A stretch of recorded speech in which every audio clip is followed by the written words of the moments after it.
सुमतीबाई आणि शंकरराव यांच्या घरातील संभाषण.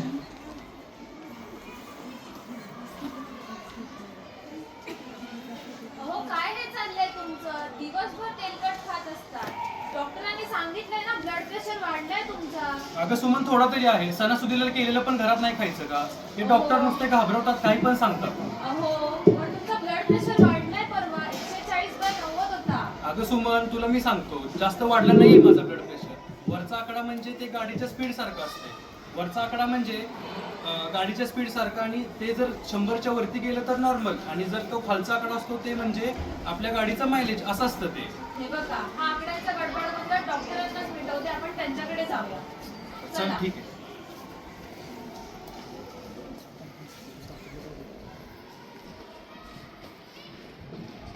Scene second. डॉक्टर कांबळे यांच्या हॉस्पिटलमधील संभाषण.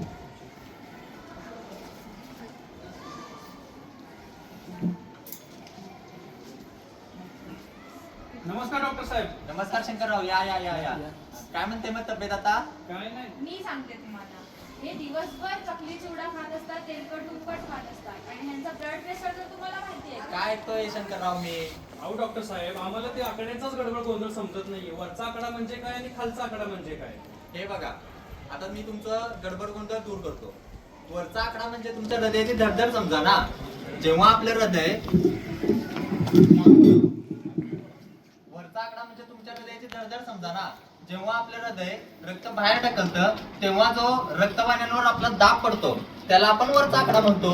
आणि खालचा आकडा म्हणजे तुमचं हृदयाची विश्रांती समजा. जेव्हा दोन धडधडीच्या मध्ये आपलं हृदय, आपलं हार्ट जेव्हा विश्रांती घेतं, तेव्हा जो रक्तवाहिन्यांवर दाब पडतो तो म्हणजे तुमचा खालचा आकडा. आणि हे बघा, आता 140/90 तुमचं ब्लड प्रेशर आहे. जर हे जर असंच वाढत गेलं, किंवा हे जर असंच वाढत राहिलं, हे जर असं चकली चिवडा खात राहिला ना, तर तुम्हाला हार्ट अटॅक किंवा पॅरालिसिस यायची शक्यता आहे. अरे देवा डॉक्टर. तुला सांगितलं ना, डॉक्टर घाबरवतात, नको जायला. अहो थांबा, डॉक्टर उपाय पण सांगतील यावर. हा, उपाय सांगणार ना मी. उपाय अगदी साधा सोपा आहे. आपण काय करू, टेन्स फॉर्म्युलाचा उपयोग करू याच्यामध्ये.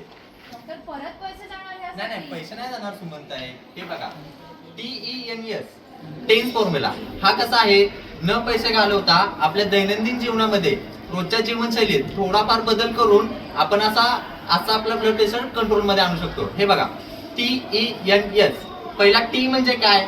टी म्हणजे तर टेन्शन, तुमचं स्ट्रेस, जे तुम्ही टेन्शन घेताय. शंकरराव, अजिबात टेन्शन घ्यायचं नाही. का सुमनताई, तुम्हाला काय टेन्शन देतात? अहो, मी काय टेन्शन देणार? हे स्वतः टेन्शन घेतात आणि मला पण टेन्शन देतात. हे बघा, देऊ पण नका आणि घेऊ पण नका. अजिबात टेन्शन घ्यायचं नाही.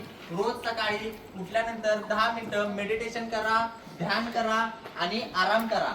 त्यानंतर तुमचा येतो ई म्हणजे एक्सरसाइज, म्हणजे व्यायाम. 10 मिनिटं मेडिटेशन झाल्यानंतर एक अर्धा तास शंकरराव रोज नियमित दररोज व्यायाम केला पाहिजे. त्यानंतर येतं तुमचा एन म्हणजे नमकीन. नमकीन म्हणजे काय? हे जे तुम्ही खाताय ना, चकली चिवडा ऐका, आंबट, काय सांगतायत ते? चकली चिवडा आंबट चिंबट, हे लोणचं बिंचं. आणि हा सुमनताई, थोडं जेवणात ना मिठाचं प्रमाण पण कमीच करा, बरं का? मग हे मीठ, चकली चिवडा आंबट चिंबट हे सुद्धा खाणं टाळा. त्यानंतर तुमचा येतं यस म्हणजे काय? स्लीप म्हणजे शांत झोप. 7 ते 8 तासाची तुम्हाला शांत झोप पाहिजे शंकरराव. मग बघा कसा असा तुमचा ब्लड प्रेशर कंट्रोल मध्ये येतो ते. बरं झालं डॉक्टर, तुम्ही आमच्यासारख्या सर्वसामान्य लोकांना हे एकदम सोप्या पद्धतीने सांगितलं. आणि तुम्ही सांगितलेला टेन्स फॉर्म्युला पण खूप उत्तम आहे. मी आजपासूनच माझ्या दैनंदिन जीवनामध्ये त्याचा वापर करायला चालू करेन. अहो शंकरराव, आजपासून कशाला, आता घरी गेल्यापासून लगेच चालूच करून टाका. ठीक आहे डॉक्टर. ओके, धन्यवाद डॉक्टर. धन्यवाद.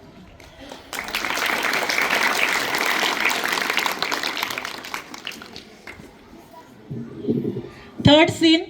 डॉक्टर कांबळे यांनी सांगितलेल्यानुसार, त्यांनी दिलेल्या सल्ल्यानुसार शंकरराव यांच्या जीवनातील झालेला बदल.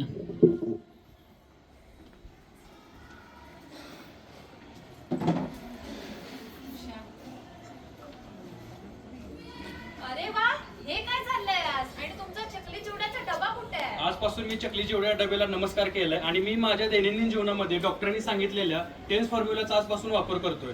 सकाळी मी उठलो, नियमितपणे व्यायाम केला, जरा वेळ चाललो, आता मला चांगलं वाटतं आणि फ्रेश वाटते. आणि मी हे माझ्या आता रेग्युलर रुटीन मध्ये नेहमी करणार. आता मी हो, तुम्ही फक्त हे रोज करा म्हणजे झालं. समजलं ना मंडळी? तुम्हाला फक्त एक बीपीची नॉर्मल व्हॅल्यू लक्षात ठेवायची. 120/80 ही तुमची नॉर्मल व्हॅल्यू असलीच पाहिजे. घरी जावा, आपल्या आई वडिलांना सांगा, सगळ्यांनी आपले जे आपण ज्यांच्यावरती प्रेम करतो त्यांना सांगा की दररोज महिन्यातून एकदा नाहीतरी 2दा मेडिकल चेकअप करून घ्या, चेकअप्स करून घ्या. आपली तब्येत कशी आहे ह्याच्याकडे लक्ष द्या. बीपीची व्हॅल्यू किती आहे, शुगर किती आहे, काय आहे, ब्लड टेस्ट करून घ्या. आणि आपल्या दैनंदिन जीवनामध्ये टेन्शन मुक्त राहायचं असेल तर आरोग्याचं हे करा, संरक्षण करा आणि टेन्शन मुक्त राहा. धन्यवाद. चला तर मग आता आपण बघूया की हाय ब्लड प्रेशर म्हणजे काय, लो ब्लड प्रेशर म्हणजे काय आणि त्याचे क्लासिफिकेशन आपण कसं करतो.